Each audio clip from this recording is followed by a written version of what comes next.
ভগবানের প্রিয় অনুরাগী বৈষ্ণবজন, সাধুজন, মহন্তজন, সদীজন, মান্যজন, জ্ঞানীজন, শ্রদ্ধাশীলা, ধর্মশীলা, দেবীমূর্তি, মাতৃশক্তি, মাতৃগণ, সকল ভক্তচরণে আজ এই শুভ মহেন্দ্রক্ষণে, এই অমৃতক্ষণে সশ্রদ্ধ দণ্ডবত প্রণতি। সুধীজন, আজ যার শুভ আবির্ভাব এই মাঙ্গলিক মহেন্দ্রক্ষণে আমরা হরিকথায় সমবেত হয়েছি, কে তিনি? আপনারা লক্ষ্য করবেন, যিনি আসছেন, যিনি আবির্ভূত হয়েছেন এই পরম মাঙ্গলিক তিথিতে, তিনি ভগবান নন। তিনি এতে চাংশ কলাপুংস কৃষ্ণস্থ ভগবান, স্বয়ং ভগবান নন, স্বয়ং ভগবান আসছেন। তিনি পুরুষ নন, তিনি পুরুষোত্তমম। তিনি অবতার নন, অবতারী। তিনি অখিল ব্রহ্মাণ্ডের অখিল মাধুর্য, ঐশ্বর্য, পরকাষ্ঠা, যার আবির্ভাব তিথিতে আমরা সমাগত হয়েছি এই শ্রীমন্দির শ্রী অঙ্গনে। তিনি হলেন বৈদিক সনাতন সভ্যতার মধ্যস্থ পুরুষ, বেদের প্রতিপাদ্য বিষয় অখণ্ড পরতত্ত্ব অদ্বয় ভগবান শ্রীকৃষ্ণই। ভগবান বহু হতে পারে না, একমেব অদ্বিতীয় অদ্বয় তত্ত্ব ভগবান 10টা 5টা নয়। আমাদের সনাতন ধর্মে ভগবান 10টা 5টি নয়। ধ্যান দিয়ে শুনুন, স্বয়ং ভগবান একজন। কারণ একটি প্রদীপ হতে যদি সহস্র প্রদীপ প্রজ্বলন করেন, সকল প্রদীপের অগ্নিতত্ত্ব 1, 2 নয়। যদি একটি প্রথম প্রদীপ হতে সহস্র প্রদীপ প্রজ্বলন করেন, প্রতিটি প্রদীপের অগ্নি তত্ত্বে 1, কিন্তু প্রথম যে প্রদীপটা থেকে অন্য প্রদীপগুলো প্রজ্বলন করা হয়েছে, সেই প্রথম প্রদীপকেই অগ্রগণ্য মানতে হবে। কবিরাজ কৃষ্ণ গোস্বামী বললেন, যে দ্বীপ হতে সহস্র দ্বীপের জ্বলন, প্রথম দ্বীপ বলিয়া তাকে করিয়া গণন। এক দ্বীপ হইতে বহু দ্বীপের প্রজ্বলন। একটি দ্বীপ হতে আর 99টি দ্বীপ প্রজ্বলন করলে তত্ত্বে অগ্নি 1, কিন্তু প্রথম প্রদীপটাকে মান্যতা দিতে হবে। তেমন ব্রহ্ম অহং প্রতিষ্ঠা, অনাদিরাদি সর্বকারণের কারণ ভগবান শ্রীকৃষ্ণ আসছেন আজকের এই তিথিতে। তিনি যে তিথিতে এসেছিলেন, সেই তিথি আমাদের হৃদয়ে সপ্রকাশ ঘটুক। মন্দিরে নয়, পূজায় নয়, ঘন্টায় নয়, আমাদের হৃদয়ে ভগবানের আবির্ভাব ঘটুক। তিনি এসেছিলেন কিভাবে লক্ষ্য করুন সেই সময়টাকে। বৈবস্বত মন্বন্তরের অষ্টবিংশতি দাপরের অন্তভাগে এই বিষয়গুলো একটু জানতে হবে স্বয়ং ভগবানকে নির্ণয় করতে গেলে। বৈবস্বত মন্বন্তর, আমাদের মন্বন্তর 14টি। এক একটি মন্বন্তরে এক একটি ভগবান মনু থাকেন। বৈবস্বত সপ্তম মন্বন্তরে, বৈবস্বত মনুর সপ্তম মন্বন্তরে অষ্টাবিংশতি দাপরের অন্তভাগে, চতুর্যুগের দাপরের অন্তভাগে কলি শির ও কলির প্রথম অর্ধকে মর্দন করে, প্রথম ভাগ পরাভূত করে, আর যিনি এসেছিলেন তিনি কে? এসেছিলেন ভাদ্র কৃষ্ণাষ্টমী অষ্টমী তিথিতে। তিনি এসেছিলেন বুধবারে, বারটি ছিল বুধবার। তিনি এসেছিলেন হর্ষণ নামক যোগে। হর্ষণ মানে অনন্ত বিশ্ব ব্রহ্মাণ্ডের যা কিছু বিশ্ব প্রকৃতি পরমানন্দে উদ্ভাসিত হয়েছিল স্বপ্রকাশে, আর দোষ স্পর্শ রহিত রোহিণী নক্ষত্রকেই আশ্রয় করে ভগবান আবির্ভূত হয়েছিলেন। রোহিণী নক্ষত্রের ক্রিয়া কি না, যে নক্ষত্র উদিত হলে সর্বদোষ প্রশমিত হয়ে সর্বমঙ্গল আর প্রকাশন, এটি হলো রোহিণী নক্ষত্র। সেই রোহিণী নক্ষত্রে আনন্দদায়ক অথচ সর্বপূর্ণতম অখণ্ড পরতত্ত্ব ভগবান শিব, ভগবান ব্রহ্মার বন্দিত চরণ, অনাদিরাদি সর্বকারণের আনন্দ ঘন সচ্চিদানন্দ ঘন রস ঘন অখিল রসামৃত মূর্তি ভগবানের আবির্ভূত হয়েছিলেন। তিনি দেবকীকে যশোদাকে আশ্রয় করে আর পুত্র উৎপত্তির ভক্তের অনুভববেদ্য মনোবাসনায় ভগবানের আবির্ভূত হয়। সুধীজন, সেই সময়ে মাঙ্গলিক সময় কি বলা হচ্ছেন, তদা যুগাদি দেবস্তে স্বসম্পদপূর্ণ। ভগবান যখন আবির্ভূত হচ্ছেন, স্বপ্রকাশ হচ্ছেন, তখন কি হচ্ছে, সর্বদেবগণ অনন্ত দেবগণ তাদের স্ব সম্পদ মাধুর্য প্রকাশ করে দিয়েছেন। কি সেই মাধুর্য? অর্থাৎ শ্রীকৃষ্ণের আবির্ভাব রজনীতে, কৃষ্ণাষ্টমীতে সমস্ত দেবগণ তাদের স্ব মাধুর্য ঐশ্বর্য বিকশিত করেছেন। করবেনই তো। যদি রাষ্ট্রপতি মহোদয় কোথাও আসে, তখন অধস্তন কর্মচারীদের ছুটি থাকে কি? তারা কি ছুটিতে যেতে পারে? তারা প্রস্তুত থাকে, রাষ্ট্রপতি মহোদয় আসছেন। তারা তাকে বন্দনার জন্য, স্তুতির জন্য, সম্মানের জন্য যেমন থাকেন, ভগবান শ্রীকৃষ্ণের শুভ আবির্ভাবে তেমনি অনন্ত দেবকুল, অনন্ত দেবতাগণ তাদের স্ব ঐশ্বর্য মাধুর্য নিয়ে তিনি প্রকাশ হয়েছেন। তুলসীটা এইদিকে একটু সরিয়ে দাও, এখানে দিয়ে দাও। আর সে সময় কি হয়েছেন? শ্রীকৃষ্ণের দর্শনে পরম ভগবান আনন্দ ঘনমূর্তি রসিকেন্দ্র মৌলিক রসিক শেখর ব্রজেন্দ্র নন্দন ব্রজের জীবনকে দর্শনের জন্য শিবাদি ব্রহ্মাদি সমস্ত দেবগণ আর তারা প্রস্তুতে আছেন। এখানে নিয়ে আসো। বিনা সত্যং ধ্যানং ত্রেতাং বিনা মখ। ভালো করে মন দিয়ে শুনুন। বিনা দাপর অষ্টম হরের নাম কলিব বিনা, বিনা মধুম সত্যলাদ বিনঞ্চ পাকিমশ্রুতা, বিনা শরদম্বুজ শাল্লি ধানং পরম বিনা। কি অদ্ভুত জীব গোস্বামীপাদের অনুভূতি। শিশিরেন বিনা মাঘম বিনা অম্বুজ স্মৃতি, বিনা জ্যোতিশাস্ত্রেণ গ্রহণং শুভদা স্থিতি, বিনা গুরু প্রভাবেন পরিপুষ্টনং হরে, বিনা শ্রুতি প্রতীতা সপ্রসিতা হসৌ যশোদয়া। শুনলে হৃদয় জুড়িয়ে যায়। ত্রিতাপ দগ্ধিত এই সংসার দাবানলে দগ্ধিত জীবের প্রাণ সুশীতল হয়ে যায় যদি শোনা যায়। ভগবান যখন আসছেন তখন কি হলো? তখন সত্যযুগ ব্যতীত ধ্যান প্রকাশ হয়ে গেল।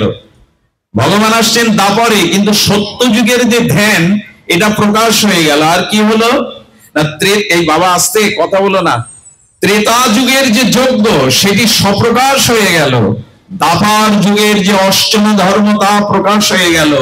তখন কলিকাল নাম হলেও না হলেও নাম সংকীর্তন ধর্ম প্রকাশ হয়ে গেল। শুধু কি তাই, তখন বসন্তকাল ব্যতীত নব মল্লিকাদি পুষ্প ফুটে গেল। মল্লিকা পুষ্প ফুটে বসন্তে, কিন্তু তখন বসন্ত নয়, ভগবান ভাদ্রে এসেছিলেন, কিন্তু মল্লিকা পুষ্প বসন্তরাজি প্রকাশিত করলেন। গ্রীষ্মকাল নয়, তবু পক্র আম্র পেকে গেল। অমৃত রসাল অমৃত ফল আমগুলি পেকে গেল। শরৎ নয়, তবু জলের সুশোভিত নির্মল শোভা প্রকাশ হয়ে গেল। এই দেখুন ভগবান আসছেন, তার মহিমা। হেমন্ত ব্যতীত আঘ্রাণিক ধান্যে ক্ষেত বাংলার সবুজতা ভরে গেল। সমস্ত গোকুলে সমস্ত বঙ্গে অগ্রায়ণ নয়, তবু পাকা ধান্যে আর ভরে গেল বসুন্ধরা। শিশির ব্যতীত কুন্দ পুষ্প ফুটে উঠল। দিবস ব্যতীত পদ্ম ফুল প্রকাশ হলো। সূর্যের কিরণ ছাড়া পদ্ম প্রকাশ হয় না, কিন্তু ভগবানের আবির্ভাবে গভীর ভাদ্রের কৃষ্ণাষ্টমী রজনীতে পদ্ম প্রকাশ হয়ে গেল। কারণ পদ্ম কমলোচন ভগবান আসছেন। আর কি হয়েছে? জ্যোতিষশাস্ত্র ব্যতীত সমস্ত শুভ গুণগুলি আর শুভ গ্রহ নক্ষত্রগুলি উদিত হয়ে গেল নবমণ্ডলে। অর্থাৎ সমস্ত শুভ মঙ্গল গ্রহগুলি তারা প্রকাশ হয়ে গেল। শুধু কি তাই, শ্রীকৃষ্ণের অলৌকিক প্রভাবে আর গুরুর উপদেশ ব্যতীত সকলের চিত্তে পরমানন্দ শুদ্ধ সাত্বিক প্রেম জেগে গেল। একবার ভাবুন তো, ভগবান আসছেন, তার প্রকাশটা কিভাবে ঘটছে। আনন্দময় লোকে, এই মরলোকে, এই প্রপঞ্চময় লোকে সমস্ত দিব্যাবলী ফুটে উঠল। এবং শ্রীমতী যশোদা আর গোপাল আবির্ভূত হলেন ভগবান শ্রীকৃষ্ণ বাৎসল্য রসে, কিন্তু তার প্রসব বেদনা ছিল না, ছিল না মায়ের কোনো যন্ত্রণা। এই ভাদ্রের কৃষ্ণাষ্টমীতে এমনি করে প্রকাশ হলেন আমাদের স্বয়ং ভগবান। যদিও তৎকালে আকাশে নক্ষত্রের সারাংশ প্রকাশ হয়ে গিয়েছিল, বর্ণনা করে কি শেষ করা যায়? ভগবান আসছেন, অধিপতি আসছেন, আর সমস্ত বিশ্ব বন্দিত করছে ভগবানের এই শুভ মাঙ্গলিক পরম আগমনকে। আমরাও আমাদের হৃদয়ে সমস্ত সদ্গুণাবলী দিয়ে, আমাদের হৃদয়ের প্রীতি অনুরাগ, আমাদের সন্তোষ, দয়া, ক্ষমা সবকিছু প্রকাশ করে একবার দুবাহু বাড়িয়ে ভগবানের আগমনকে সম্ভাষণ জানাই। জয় পরমেশ্বর ভগবান শ্রীকৃষ্ণ কি। শুভ জন্মাষ্টমী, পরম মাঙ্গলিক তিথি কি। ভগবান আসছেন এভাবে সমস্ত জগতের মঙ্গলকে আহ্বান করে। আচ্ছা, এটা কি আশ্চর্য হওয়ার কথা? সত্য নয় তবু ধ্যান প্রকাশ হলো, ত্রেতা নয় তবু যজ্ঞ প্রকাশ হয়ে গেল, আর দাপরের অষ্টম প্রকাশ হয়ে গেল, কলি নয় তবু ধর্ম আর হরিনাম সংকীর্তন প্রকাশ হয়ে গেল। এই যে মাঙ্গলিক প্রকাশ কেন? আজ ধরিত্রীর বুকে স্বয়ং ভগবান আসবেন। কে আসছেন? অপাদ পানি, যার পা নেই, হাত নেই, যিনি নির্গুণ নির্লীল পরম ব্রহ্ম নিরাকার, তিনি আজ সাকার হয়ে দ্বিভুজ মূর্তি নিয়ে আর এই জগৎ মাঝে আবির্ভূত হচ্ছেন। এ বড় বিস্ময়কর সংবাদ। আচ্ছা, ভগবান কারাগারে কেন এলেন? কোলাহল থামিয়ে যদি একটু মন দিয়ে শোনেন, অনেকের প্রশ্ন, স্বয়ং ভগবান বিশ্ববন্দিত চরণ আসছেন, তো কারাগারে কেন? আমাদের এই তত্ত্ব সনাতনী হিন্দু হয়ে জানা দরকার। আপনারা জানেন কংস কারা? যারা দাম্ভিক, যারা অহংকারী, উগ্রসেনকে পিতাকে কারাগারে বন্দী করে নিজের রাজ ক্ষমতা নিয়ে নিল।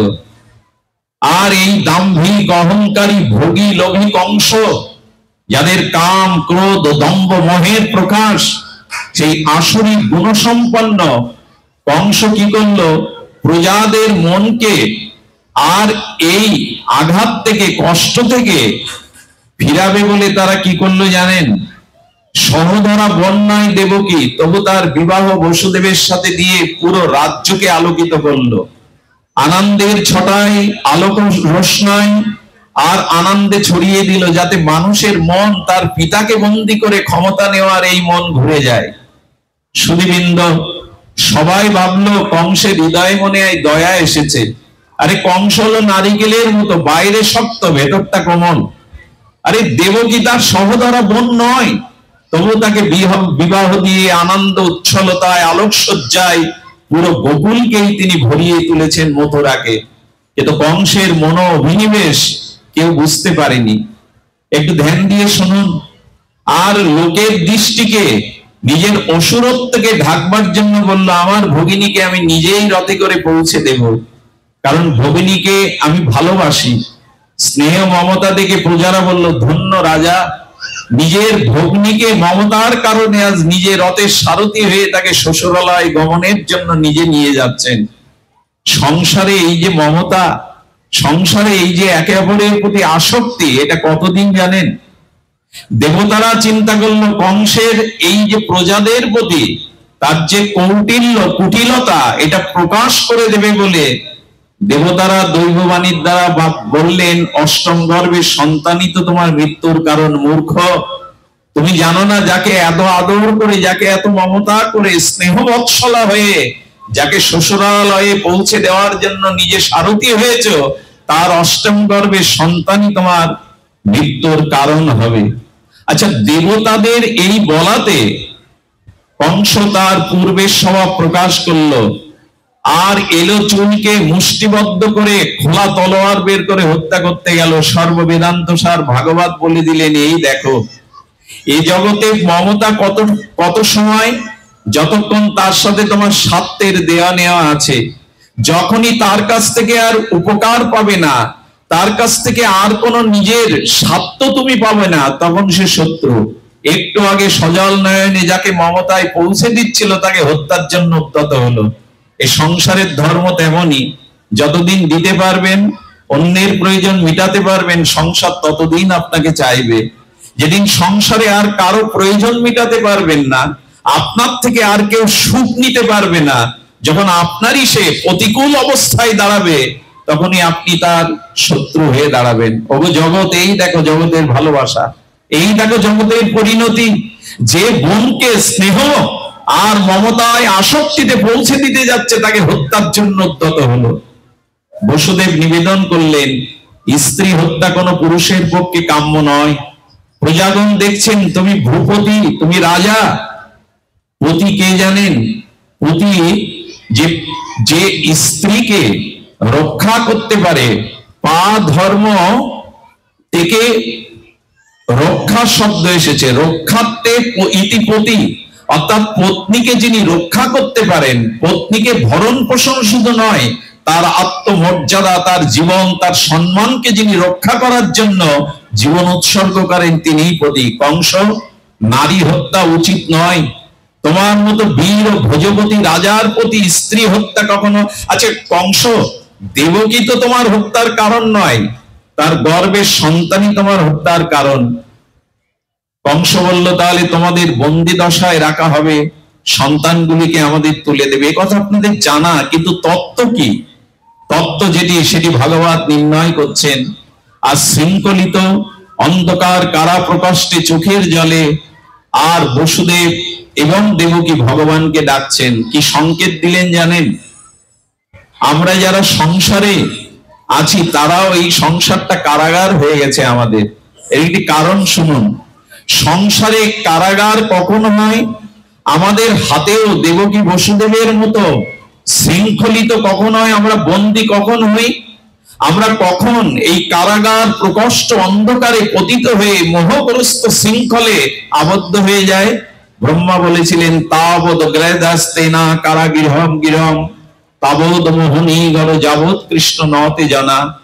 ব্রহ্মাজি স্তুতি করে গোবিন্দের চরণে বললেন, প্রভু, যখন তোমার চরণে জীবের অনুরাগ, প্রীতি, ভালোবাসা অর্পণ হয় না, তখন তার সংসার হয় কারাগার। এই কথাটি আপনাদের হৃদয়ে নেন। যখন আমাদের ভালোবাসাটা, প্রীতিটা, অনুরাগটা ভগবানকে না দেই, তখনই সংসার হয় কারাগার। তাবৎ গ্রহদাস্তে না কারাগৃহম গৃহম। যখনই ভগবানকে ভালো না বেশে জগৎকে ভালোবাসি, ভগবানের কে ভালোবাসা বঞ্চিত করে আর রিক্ত করে যখন এই জগৎকে, মোহকে, দেহকে, সংসারকে ভালোবাসা দেই, তখন আমাদের হাতে ওঠে মায়ার শৃঙ্খল। আরে দাগি আসামির পায়ে এবং হাতে তাদের ডান্ডা বেড়ি বাঁধা থাকে, আমাদেরও হাতে কম ডান্ডা বেড়ি নয়। আমাদের হাতে পায়ে আছে মায়ার ডান্ডা বেড়ি, মোহের ডান্ডা বেড়ি, ভগবানের পথে যেতে দেয় না। আর বলছেন, মনটা চুরি হয়ে যায়, মনের সদ্বৃত্তি চুরি হয়ে যায়। স্তেনা যাবৎ কৃষ্ণ নতে জানা। হে কৃষ্ণ, হে প্রেমময়, তোমার চরণে জীবের ভালোবাসা যতদিন অর্পণ না হচ্ছে, ততদিন সংসার হবে কারাগার। আর মায়ার শৃঙ্খল উঠবে হাতে, আর মনটা হয়ে যাবে চোর। সদ্গুণগুলো চুরি হয়ে অসৎ গুণের মধ্যে সন্নিবেশ হবে। আমি অনুরোধ করছি, হাত দিয়ে, হাত করো জোরে, ভগবানকে ভালোবাসাটা দিন, তাহলে ঠকতে হবে না। তাহলে জীবনের পরম পরিণতি, আপনি অভিশাপ ডেকে আনবেন না যদি মন ভগবানকে দিতে পারেন, ভালোবাসা ভগবানকে দিতে পারেন। প্রশ্ন উঠতে পারে, আমরা সংসারী, আমরা মায়ায় আবদ্ধ, আমাদের হাতে ভগবত ভজনের সময় নেই। আর দেবকী বসুদেব বললেন, ওগো জগৎ, তাকিয়ে দেখো, আমরা কারাগারে, আমাদের হস্তপদ শৃঙ্খলিত, তবু আমাদের মন তো কংস বাঁধতে পারেনি। মন দিয়েই না হয় ভগবানকে ডাকবো। মন তো কেউ শৃঙ্খল করতে পারে না, মন দিয়েই ভগবানকে ডেকে চলেছে। আচ্ছা, এরপরে কোনো অজুহাত কি মানায় আমাদের যে আমরা সংসারে বন্দী, আমরা গারস্থ, আমাদের হাতে সময় নেই? আরে দেবকী বলছেন, বসুদেব বললেন, হস্তপদ বাধা থাকতে পারে, কারাগারে বন্দী থাকতে পারো, সংসার কারাগারে, মনকে তো কেউ বাঁধেনি। মনে মনেই ভগবানকে স্মরণ করো, মনটা ভগবানকে দাও। মনে যদি ডাকতে পারো, গোবিন্দ কি বলছেন জানেন? হে পিতা, হে মাতা, অন্তরের অনুরাগ মিশিয়ে আরতিতে আমায় যেমন ডাকছেন, তেমন আপনাদের আমার কাছে আসা লাগবে না। যে ভক্ত যেখানে থেকে অনুরাগে আমাকে স্মরণ করে, সেই ভক্ত আমার কাছে না আসলেও আমি সেই ভক্তের কাছে চলে যাই। আজ ভগবানই কারাগারে আসছেন, কিসের জন্য? না ভক্ত ওখান থেকেই তাকে আহ্বান করছে। আপনি সংসারে থেকেও ভগবান পেতে পারেন, এই কামনা বাসনার সংসারের মোহের মধ্যেও থাকতে পারেন, যদি শরীরটাকে সংসারকে দিয়ে মনটা ভগবানকে দিতে পারে। আরে মন তো কংস বাঁধতে পারিনি দেবকী, মন তো বাঁধতে পারিনি বসুদেবের, আমাদের মনও তো সংসার বাঁধতে পারবে না। শরীর হয়তো সংসারে আছে, গৃহে আছে, মন তো ভগবানকে দিতে পারি আমরা। সেই মনে মনেই যখন ডাকলেন, আর ভগবান এই জন্য কারাগারে এলেন। আপনাদের মনে আছে? একটু মন দিয়ে শুনুন, কোলাহল ত্যাগ করে। এ সমাজে তখনই আমাদের পতন নেমে আসে, এই সামাজিক শৃঙ্খলা তখনই ভেঙে পড়ে, আমরা তখনই পতিত হই। কয়েকটি কারণ আছে, শুনুন। আচ্ছা, যেদিন সীতা হরণ হয় সেদিন দেবতারা দেখতে পায়নি যে রাবণ সীতাকে হরণ করছে? একটু কথা বলুন, দেখতে পেয়েছিল কিনা? দেবতাদের দূরদৃষ্টি আছে কিনা? দেবতারা এগিয়ে আসেনি। আচ্ছা, ওই যে তপবনে রাবণ কর্তৃক সীতা হরণে সেদিন মুনি ঋষিরা, তপস্বী সাধকরা দেখতে পায়নি সীতা হরণ হচ্ছে? আসেনি, কেউ এগিয়ে আসেনি। কে এসেছিল? সীতা মাকে, জানকী মাকে রক্ষার জন্য কে এগিয়ে এসেছিল? এসেছিল জটায়ু, গৃধ। একবার বাল্মীকি তত্ত্ব দেখুন, বাল্মীকি বলছেন, এই দেখো মা জানকী যখন হরণ হচ্ছে তখন দেবতারা দেখেও দেখেনি, কারণ দেবতাদের ত্রাস হলো রাবণ। আর মুনি ঋষিরাও সেদিন এগিয়ে যায়নি। এক গৃধ অর্থাৎ সেই জটায়ু এগিয়ে এসে বলছে, দাঁড়াও দুষ্ট রাবণ, আমার দেহে প্রাণ থাকতে আমি মা জানকীকে, ভক্তি দেবীকে, জগৎলক্ষ্মীকে নিয়ে যেতে দেব না। আচ্ছা, একটি পাখির পক্ষে এই বিবেক কি করে জাগলো? রামায়ণে বলছেন রাবণরা তখনই প্রকট হয়, রাবণরা তখনই সতীলক্ষ্মীদের হরণ করে যখন দেবতা ঘুমিয়ে থাকে, যখন সাধকরা ঘুমিয়ে থাকে, যখন সমাজের জ্ঞানীজনেরা ঘুমিয়ে থাকে, তখনই সমাজে। আচ্ছা, মহাভারতের যুদ্ধ হতো না যদি ভীষ্ম দুর্যোধনের বস্ত্রহরণে বাধা দিত। ভীষ্মের মতো জ্ঞানীরা, সমাজে যারা ক্ষমতাবান জ্ঞানীজন, বিদ্বানজন, তারা যখন দুর্যোধনের অত্যাচার নীরবে সহ্য করতে থাকে, তখনই কুরুক্ষেত্রের সৃষ্টি হয়। ভীষ্ম, তুমি পিতামহ, তুমি তপস্বী, বলশালী, তুমি সূর্যের গতি রোধ করতে পারতে, অথচ তুমি দুর্যোধনের অন্যায় অত্যাচারকে মুখ নত করে সহ্য করেছিলে। এই সমাজে তখনই কুরুক্ষেত্র শুরু হয় যখন বিদ্বান জ্ঞানীজন ক্ষমতাবানরা ভীষ্মের মতো নীরব হয়ে যায়, যখন দেবতারা সাধকরা দেশ জাতি রক্ষার জন্য নিজেকে উৎসর্গ করে না, তখনই সীতা হরণ হয়, তখনই কুরুক্ষেত্রের যুদ্ধ রণাঙ্গন শুরু হয়, তখনই দ্রৌপদীর বস্ত্রহরণ হয়। আজ আমাদের সারা বিশ্বব্যাপী আমরা কৃষ্ণের হাতে বাঁশি তুলে দিয়েছি, তাকে শ্রীধাম বৃন্দাবনে গোপীদের মাঝে গোপীনাথ সাজিয়ে রাস নৃত্য কীর্তন শুনেছি, কিন্তু কুরুক্ষেত্রের কৃষ্ণকে আমরা সামনে আনিনি। সুদর্শনধারী কৃষ্ণকে আজ আমরা সমাজে আনতে পারিনি। শ্রীকৃষ্ণ 11 বছর মাত্র ব্রজলীলা করেছিলেন, তার বাকি জীবনটা ছিল এই সনাতন ধর্মকে, আসরিক প্রবৃত্তি থেকে ধর্মকে প্রতিষ্ঠা করা, দুষ্টের দমন করা। কোথায় সেই বীর্যবত্তা, কোথায় সেই আদর্শ আমাদের? আজকে জাতি যদি নষ্ট হয়ে যায়, আজকে ধর্মের অস্তিত্ব যদি সংকটে পড়ে, আপনি কি দাবি করে সামনে দাঁড়াবেন? তাই শুধু মুরলীধারী কৃষ্ণ না, সুদর্শনধারী কৃষ্ণকে প্রয়োজন, কুরুক্ষেত্রে রণাঙ্গনে কৃষ্ণকে প্রয়োজন। এ জাতি কুম্ভকর্ণের মতো ঘুমিয়ে আছে, এ জাতি কুম্ভকর্ণের মতো ঘুমিয়ে আছে। ভগবান শ্রীকৃষ্ণ বিষাদগ্রস্ত, শোকগ্রস্ত, কর্তব্য বিমুখ অর্জুনকে চাবুকের বাড়ি মেরে এই কথাই বলেছিলেন, ক্ষুদ্র হৃদয়ং দুর্বলং ত্যক্ত তিষ্ঠ পরং তব। অর্জুন, তুমি যা আর্য, তুমি না ক্ষত্রিয়, চোখের জল তোমার মানায় না, এই অনার্জিত কাপুরুষতা তোমার মধ্যে কেন? তুমি যুদ্ধ করো, তোমার মধ্যে এই কিলবতা মানায় না। আজ কৃষ্ণ যেন অর্জুনকে দিয়ে আমাদের বলছেন, মানুষ হয়ে এসেছো নিজের সংসার, নিজের দেহ, নিজের আত্মসুখের জন্য নয়। তোমার কাছ থেকে পরিবার, সমাজ, ধর্ম, জাতি যদি কিছু না পায়, তবে তুমি একটা বৃক্ষের মতো। বৃক্ষ হাজার জন্মাক, হাজার মরুক, তারা তো জগলকে সুবাতাস, অক্সিজেন দিচ্ছে। তুমি জগতের জন্য, ধর্মের জন্য, জাতির জন্য কি করলে? আমাদের উপনিষদের মন্ত্রে ঋষিরা বলেছেন, উত্তিষ্ঠিত জাগ্রত প্রাপ্য পরায়ণ নিবেদত। ঘুমিয়ে থেকো না, ওঠো। এই ধর্ম তোমাকে ডাকছে, এই জাতি তোমাকে ডাকছে, প্রতিটা মানুষ তোমার দিকে তাকিয়ে আছে। তুমি জেগে ওঠো। আমরা ঘুমিয়েই আছি। জন্মাষ্টমীতে শুধু উপবাস করে, ঘন্টার ধ্বনি দিয়ে, অভিষেক করে সংকীর্তন করলাম, কিন্তু শ্রীকৃষ্ণের আদর্শ আজ মানছি কই? ধর্মই যদি না বাঁচে, জাতিসত্তাই যদি সংকটে পড়ে, আমার মা বোন যদি অন্য ধর্মে চলে যায়, কোথায় বাঁশি বাজাবেন, কোথায় রাসলীলা কীর্তন করবেন, কোথায় পদাবলী কীর্তন করবেন? কুরুক্ষেত্রের রণাঙ্গনে শ্রীকৃষ্ণের এই বীর্যবতা দরকার। অর্জুন, ওঠো, কিলিবত ত্যাগ করো, যুদ্ধ করো, আপন অধিকারকে ছিনিয়ে নাও।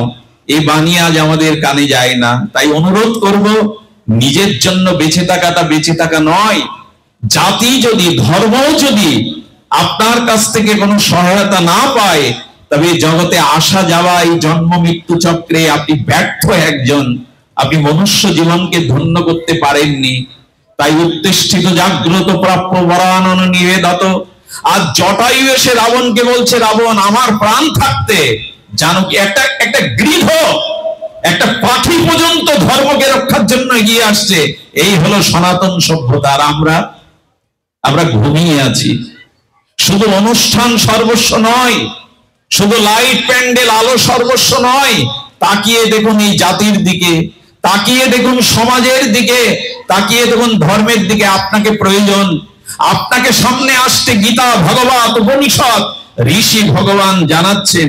আচ্ছা, রামচন্দ্র সীতা উদ্ধারের জন্য বানরদের সাথে নেবেন কেন বলতে পারেন? স্বয়ং ভগবান রাবণ বধ করে সীতা উদ্ধার করতে পারে না? সুগ্রীব দরকার, বানর দরকার।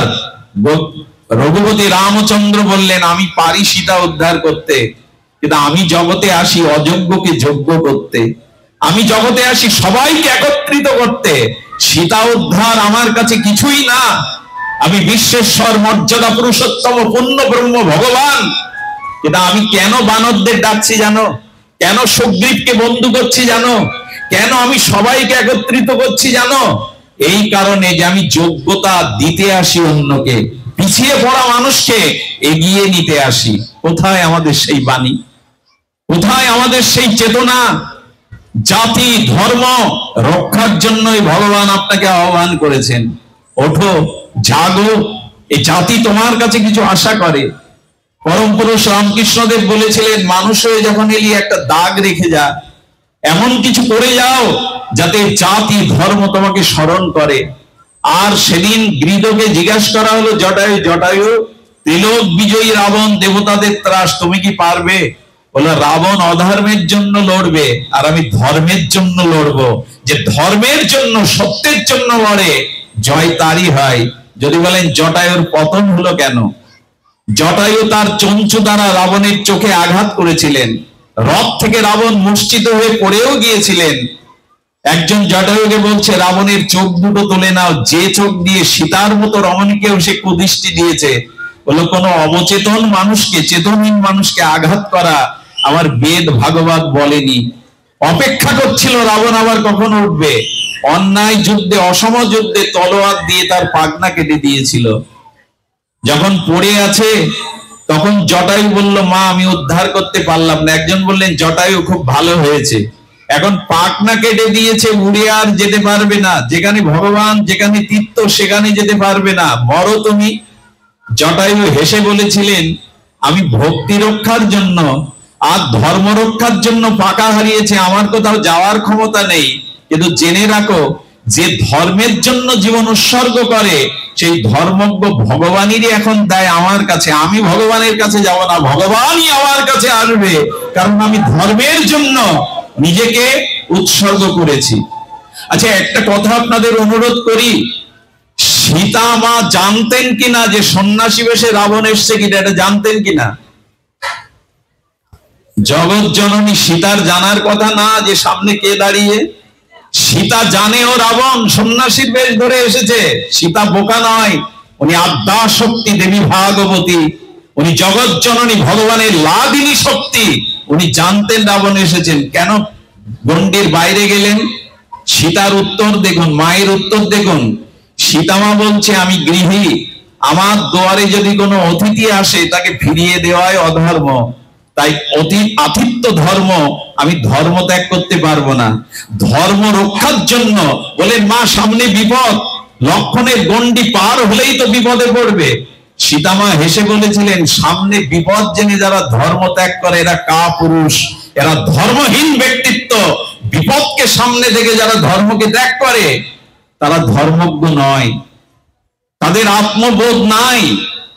18 বছরের ক্ষুদিরাম বসুকে বলা হয়েছিল কলকাতা হাইকোর্টে, একটা মিথ্যা বলো, আমি বোমা ছুড়িনি। সেদিন ক্ষুদিরাম উত্তপ্ত কণ্ঠে বলেছিল, ভারত মাতৃকার স্বাধীনতার জন্য আমি মিথ্যা বলতে পারবো না, কারণ আমার মৃত্যু নেই। একজন মৃত মানুষের শেষ ইচ্ছা রক্ষা করবার জন্য আইনে একটা বিধান আছে। জেলার বলেছিল, ক্ষুদিরাম তোমার শেষ ইচ্ছা কি?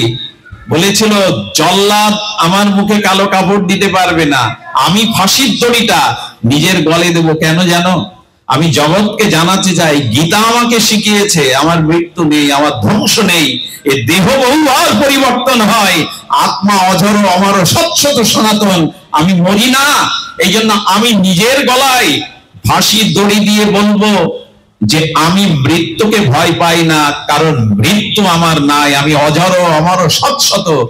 ক্ষুদিরামের এই 18 বছরের বিপ্লবীর চেতনায় ব্রিটিশ সাম্রাজ্য কেঁপে গিয়েছিল। কোথায় আজ তারা? শুধু নিজের জন্য বাঁচা, ভগবান তো তা বলেনি।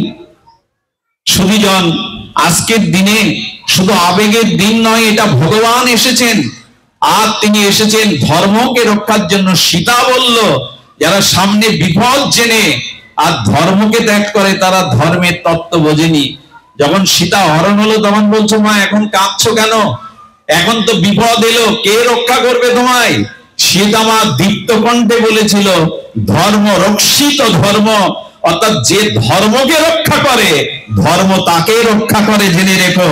রাবণের সাধ্য নাই আমার ক্ষতি করার, পারেনি। সীতামাকে ক্ষতি করতে রাবণ পারেনি, তাকে নিজের ঘরে নিতে পারেনি, কারণ যে ধর্মকে রক্ষা করে ধর্ম তাকেই রক্ষা করে। এটাই হলো বিধান। যদি বলেন জন্মাষ্টমীর কথা বলতে গিয়ে এগুলি কেন বলছো? আমরা ভগবানের হাতে যেন শুধু বাঁশি না দেখি, আমরা যেন রাসলীলা শুধু না দেখি, আমরা যেন ভগবানকে ধর্মের আদর্শ আর যুগত্রাতা আর এই জগৎ অসুর বিনাশ শক্তিতে তিনি যে দুর্জয় শক্তিমান হয়ে কুরুক্ষেত্রে রণাঙ্গনে ভূমিকা রেখেছিলেন, এই ভূমিকাটাও যেন আমরা স্মরণ করি। এটা আজকের দিন যুদ্ধের নয়, স্মরণ করার ভগবানের দিব্য চরিত্র। আপনাদের এই পরিসরে গীতার একটি মহাবাণী বলিয়ে নিশ্চয়ই আপনাদের হৃদয়ে স্পর্শ করবে। জন্ম কর্ম চ মে দিব্যং মেবং যো ব্যক্তি তত্ত্বত ত্যাক্তাং দেহ পুনর্জন্ম নৈতি মাম ইতি সহার্জুন। আমি অনুরোধ করছি ধীরস্থির ভাবে হৃদয়ে আপনাদের এই কথাটা পৌঁছাক। দেখুন, ভগবানের জন্ম কর্ম লীলা এগুলো দিব্য। জন্ম কর্ম চমে দিব্য মেবং যো ব্যক্তি তত্ত্বত। ভগবানের জন্মকর্ম কি? বাবা আসতে, ভগবানের জন্মকর্ম কি? দিব্য। আমাদের জন্মকর্ম দিব্য নয়। এই কথাটি আমি আপনাদের হৃদয় দিয়ে শ্রবণের জন্য বিশেষ অনুরোধ করছি। অনুরোধ হলো এই জগৎটা দিব্য জগৎ নয়, চিন্ময় জগৎ নয়, অপার্থিব জগৎ নয়, এটা পার্থিব জগৎ। দিব্য কাকে বলে? যা লোকত্রিয়। লোকত্রিয় কাকে বলে? যে অলৌকিক। অলৌকিক কাকে বলে? যে অপার্থিব চিন্ময়। আমাদের এই যে সংসার, এই যে মাটির পৃথিবী, প্রপঞ্চ পৃথিবী, এখানে দিব্যতা বলে কিছু নেই, এখানে সব আছে প্রাকৃত। এই জন্য আমাদের জন্ম, আমাদের মৃত্যু, আমাদের স্থিতি এটা স্থায়ী না। পৃথিবীতে কোনো কিছু কি স্থায়ী? কথা বলবেন, স্থায়ী কি? স্থায়ী নয়, কারণ এটি দিব্য নয়। আমাদের জন্ম, আমাদের কর্ম দিব্য নয়, কিন্তু ভগবানের জন্ম কর্ম লীলা সবই দিব্য। দিব্য কাকে বলে? দিব্য অপার্থিব। দিব্য চিন্ময়, দিব্য লোকত্রিয়। আর আমাদের জগতে যা কিছু ক্ষণভঙ্গুর, এর সৃষ্টি আছে, কিছুকাল স্থিতি আছে, আর কিছুকাল পরে প্রলয় হয়ে যায়, ধ্বংস হয়ে যায়। এই অনন্ত বিশ্ব ব্রহ্মাণ্ড একদিন ধ্বংস হয়ে যাবে, অর্থাৎ এই পৃথিবীতে কোনো কিছু দিব্য নয়। এই জন্য ভগবান বললেন, তোমরা এক কাজ করো, মানুষের সাথে মানুষের পরিচয় হলে বা মানুষ একত্রিত হলে দেখবেন আমাদের জন্মকর্ম নিয়ে আমরা আলোচনা রচনা করি কিনা। আপনার জন্মস্থান কোথায়, আপনি কি করেন? অর্থাৎ ভগবান বলতে চাইছেন এই বিনাশশীল, এই ক্ষণস্থায়ী, এই অনিত্য জগতে দিব্যতা নেই। দিব্য আছে ভগবানের নাম, ভগবানের রূপে, ভগবানের লীলাতে, ভগবানের মাধুর্যে। তাই ভগবান বললেন, তোমরা সারা জীবন শুধু নিজেদের জন্মকর্ম আলোচনা করে গেলে, দেখবেন আমার মতো বিষয়ী লোক একত্রিত হলে, কারোর সাথে নূতন পরিচয় হলে জিজ্ঞাসা করে আপনার জন্মস্থান কোথায়, আপনার বাড়ি কোথায়, আপনি কি করেন। এই তো আমাদের জন্মকর্ম নিয়েই আমরা আলোচনা জুড়ে দিই। গোবিন্দ বললেন, ওই স্বভাব ত্যাগ করতে হবে না, তবে তোমাদের জন্মকর্ম আলোচনা না করে ওটা ক্ষণস্থায়ী অনিত্য আমার জন্মকর্ম আলোচনা করো, আমার জন্ম, আমার লীলা, আমার নাম আলোচনা করো। তাতে কি হবে? ত্যাক্তাং দেহ নইতে মামিত সুহার্জুন। যদি তোমাদের জন্মকর্ম আলোচনা না করে আমার দিব্য চিন্ময় নাম রূপ লীলা আলোচনা করতে পারো, আমি নিশ্চয় বলছি তোমাদের আর পুনর্জন্ম হবে না, তোমাদের আর বারবার জগতে আসতে হবে না। এই জন্য শ্রী ভগবানের কথা শুনতে হবে, তার লীলা শুনতে হবে, তার নাম রূপ শুনতে হবে। যদি শ্রবণ করতে পারেন, তখনই এই জন্ম মৃত্যু অভিশাপ থেকে আপনি আমি মুক্তি পাবো। চলুন, এত কর্কশ কথা আপনাদের হৃদয়ে স্পর্শ করবে না, তবু বলতে হয় সমাজে আমাদের আজ এই বর্তমান প্রেক্ষাপট দেখে। চলুন আমরা ভগবানের লীলাতে চলে যাই, হৃদয়টা শীতল করি, হৃদয়টা যেন আমাদের তাপিত হৃদয় শীতল হয়। ভাগবতের একটি শ্লোক দিয়ে আজকের মূল আলোচনায়, জন্মাষ্টমীর শুভ পর্বে আমরা কিঞ্চিত পৌঁছানোর চেষ্টা করব। ভাগবত বলেছেন, অনুগ্রায় ভক্তানাং মানসিং তনু আশ্রিতম ভজতে তাদিশি ক্রিয়া যসূত্রা তৎপর ভবেৎ।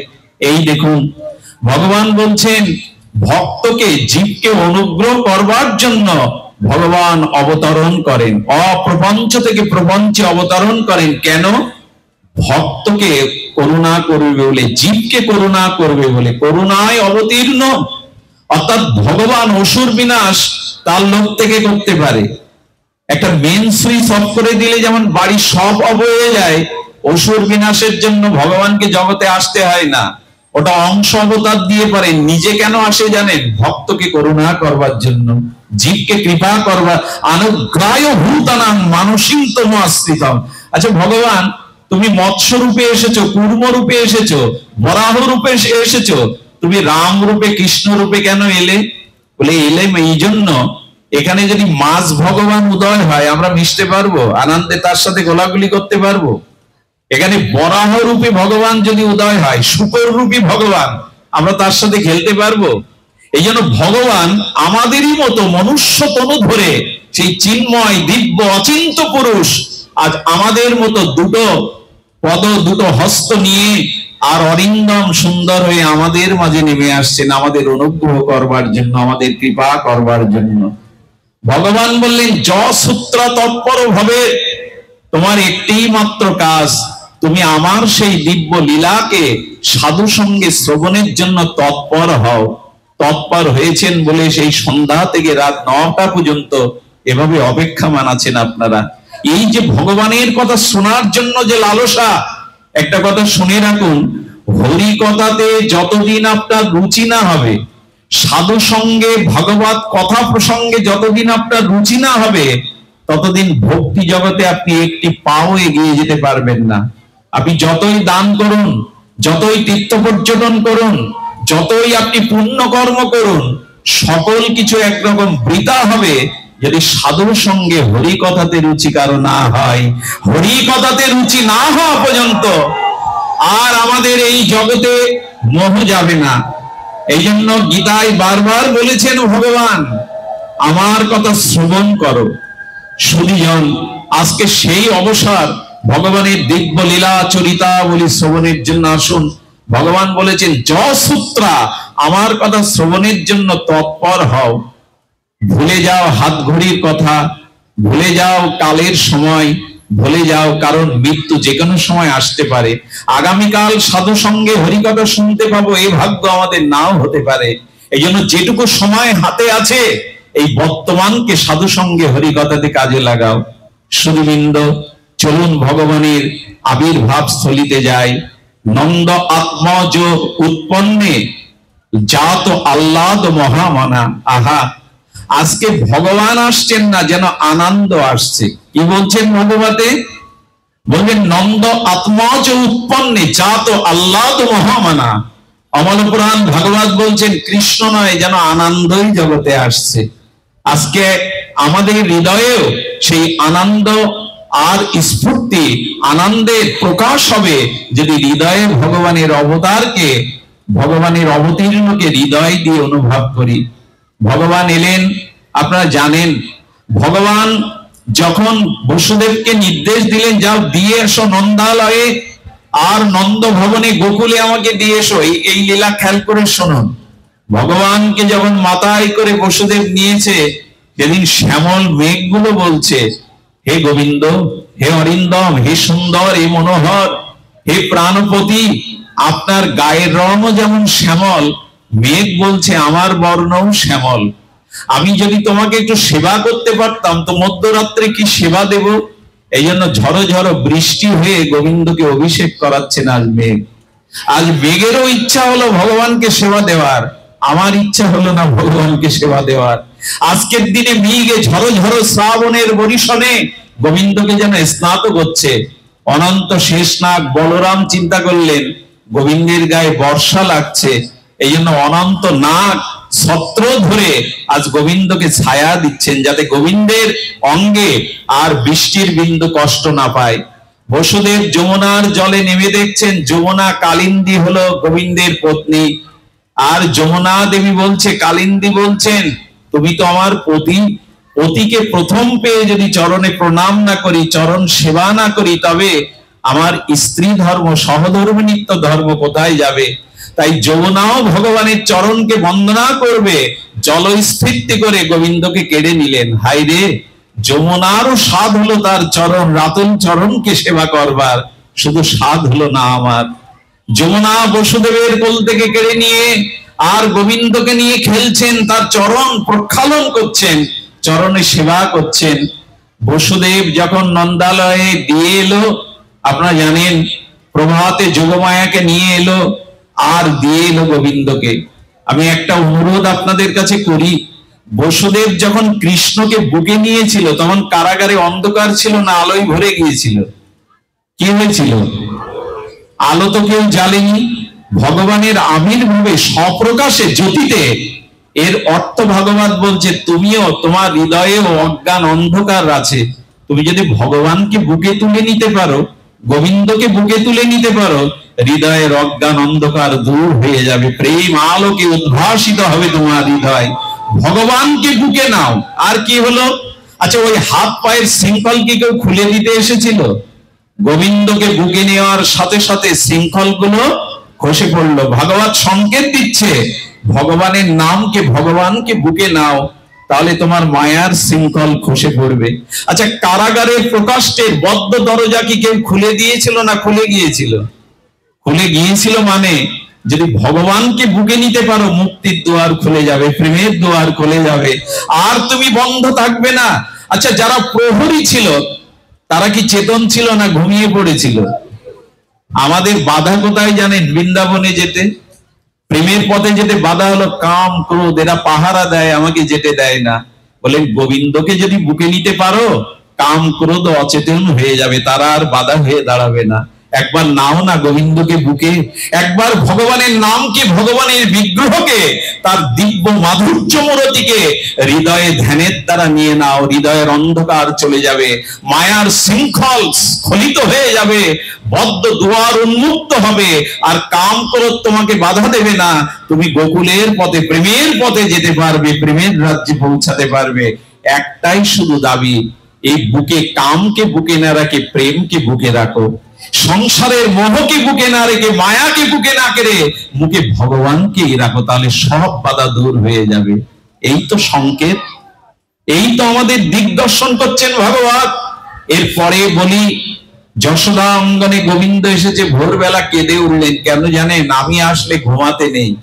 মা যশোদা, জগৎকে জানিয়ে দাও ভগবান এলে ঘুমাতে নেই, জেগে থাকতে হয়। আজ 12টা পর্যন্ত আমাদের অভিষেকের সময় 12টা, মানুষ জাগে কেন জানেন? জাগে এই জন্য, গোবিন্দ বললেন আমি যেদিন আসবো, আমার অবতীর্ণ যেদিন হবে, সেদিন ঘুমিয়ে থেকে না, জেগে থেকো। জেগে থাকলেই আমি তোমার হৃদয়ে আসবো। জেগে থাকো, চেতনার দ্বারা জেগে থাকো, প্রেমের বাতি জ্বালিয়ে জেগে থাকো, যেন প্রেমের পথ দিয়ে, অনুরাগ পথ দিয়ে আমি তোমার হৃদয়ে পৌঁছাতে পারি। এই জন্য ভগবান এই গভীর নিশীতে যখন নন্দালয় ভোর এলো, প্রভাতের পাখির কলকুঞ্জনে বিবাহাবলী সমাপ্ত হলো, তখন গোবিন্দ কেঁদে উঠলেন। আর যারা ছিলেন আর ধারণ করেছিলেন, তারা সবাই আনন্দে উদ্ভাসিত হয়ে চারি ব্রজে আনন্দ বার্তাটা ছড়িয়ে গেল। যশোদা নীলমণিকে কোলে তুলে নিলেন, আর সেই কোলে করে পরমানন্দ স্বরূপ যশোদার দিকে চেয়ে আর গোবিন্দ পরম আনন্দ প্রকাশ করলেন।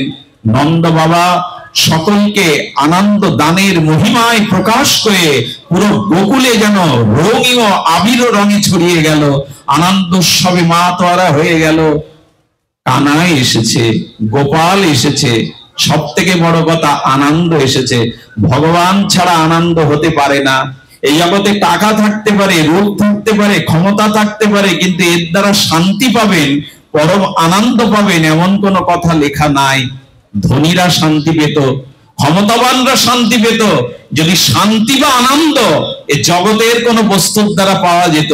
ভাগবত বলছেন আনন্দ একমাত্র কৃষ্ণই দিতে পারে, আনন্দ একমাত্র সচ্চিদানন্দ ভগবানই দিতে পারে। একটা দৃষ্টান্ত শুনুন। এখন রাত্রি, আপনারা যদি পৃথিবীর সমস্ত বৈদ্যুতিক বাল্বগুলো জ্বালিয়ে দেন, পর্বতে পর্বতে আগুন জ্বালিয়ে দেন, সমস্ত বনে যদি দাবানল জ্বলে ওঠে, আপনি যদি 100টা চন্দ্র উদয় হয়, যা কখনো অসম্ভব হবে না, রাত ছাড়া দিন হবে কি? 100টা চাঁদও যদি ওঠে, সমস্ত বনাঞ্চলগুলো যদি অগ্নিতে দাহ করে দেন, পৃথিবীর সমস্ত বৈদ্যুতিক আলো যদি জ্বালিয়ে দেন, আপনারা এটাকে দিন বলবেন? দিন হবে কি? কারণ দিনমণি সূর্য না উঠলে দিন হয় না, অন্ধকার একেবারে দূর হয় না। তেমনি অর্থ বিত্ত যশ খ্যাতি দিয়ে জগতে ভোগ করতে পারেন, কিন্তু পরম শান্তি এক ভগবান ছাড়া কেউ দিতে পারে না, পরম আনন্দ একমাত্র ভগবান ছাড়া কেউ দিতে পারে না। এই কথাটি কবে বুঝবো আমরা? কৃষ্ণ বিনা সুখ দিতে নাহি অন্যজন, থাকিলেও বিদ্যা কোটি উচ্চকুলে জনম। তুমি উচ্চকুলে জন্মাতে পারো, কোটি বিদ্বান হতে পারো, অর্থবিত্ত পদ মর্যাদা থাকতে পারে, কিন্তু কৃষ্ণ বিনা কেউ সুখ দিতে পারে না। তাই অনুরোধ করব, আজ যেমন গোকুল মেতেছে, আজ যেমন নন্দ বাবা মেতেছে, ব্রজবাসীরা মেতেছে, আসুন ভগবানকে নিয়ে আমাদের আনন্দ জেগে উঠুক। ভগবান ছাড়া আনন্দের সন্ধান অন্য কোথাও নাই। শুধুবৃন্দ, এই আনন্দের উৎসই হলো পরমানন্দ সচ্চিদানন্দ ভগবান। আর গোকুলের আনন্দের কথা কি বলবো? আচ্ছা, গোকুলবাসী কি করে যে জানেন? ঘোল, ননি, মাখন নন্দালয়ে ছড়াতে ছড়াতে পুরো নগরে মাখন করে তুলেছে। পুরো নগরে তরঙ্গ বইছে, দধি মাখন সব তরঙ্গ বইছে। আচ্ছা, আমার বাড়ি কোনো সন্তান জন্ম দিলে আমার পরিবার আত্মীয় স্বজনের আনন্দ হতে পারে, পাড়া প্রতিবেশী ঘোল বিলাবে কেন? ননি ছড়াবে কেন? মিষ্টি বিলাবে কেন? কারণ গোবিন্দ যখন এসেছে সবার জন্য এসেছে, একার জন্য আসেনি। তাই তো ঘরে ঘরে আনন্দ।